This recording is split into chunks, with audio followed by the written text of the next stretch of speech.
আসসালামু আলাইকুম। আমি মোহাম্মদ ফরিদুদ্দিন, উপসহকারী কৃষি কর্মকর্তা, কাটাবাড়ি, গোবিন্দগঞ্জ, গাইবান্ধা। আপনারা দেখতে পারতেছেন আমরা একটি ধানের প্লটে রয়েছি।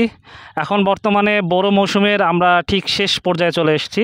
এখন শেষ পর্যায়ে আসার পরেই এখন অনেক মাঠেই দেখা যাচ্ছে একটি পোকার আক্রমণ ঘটেছে। সেটা হচ্ছে আঞ্চলিকভাবে অনেকে এটাকে কারেন্ট পোকা বলেন এবং বইয়ের শব্দ হিসেবে আমরা এটাকে বলি বিপিএস বা ব্রাউন প্লান্ট হপার অথবা বাদামি গাছপরিক।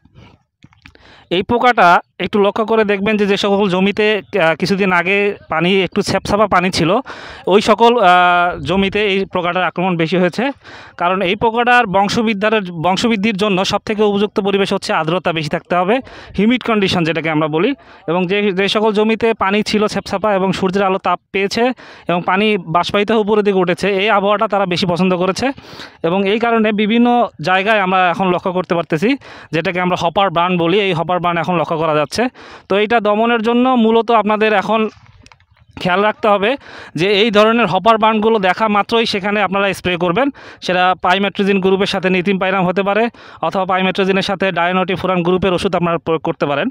এবং ওষুধ প্রয়োগ করার সময় খেয়াল রাখতে হবে আমরা যখন ওষুধ প্রয়োগ করব ধানের উপরে প্রয়োগ না করে, এই পোকাটা কিন্তু ধানের গোড়া এবং যেটাকে আমরা বলি একদম গোড়ার নিচে বসবাস করে। এবং এই পোকাটা কিন্তু অনেকাংশে সামাজিক পোকা, অর্থাৎ যখন আক্রমণ করবে এক জায়গায় গোলভাবে আক্রমণ করবে এবং ওখানে খাওয়া দাওয়া শেষ হয়ে গেলে ওখান থেকে চলে যাবে, আবার আরেক জায়গায় দেখা যাবে। তো সেই দিকে লক্ষ্য রেখে ধানের উপরে স্প্রে না করে আমি যে ওষুধগুলো বা গ্রুপের কথাগুলো বললাম, এই গ্রুপগুলো আপনারা ধান 2-3 সারি বিলি করে দিয়ে ফাঁকা করে দিয়ে গাছের গোড়ায় স্প্রে করবেন।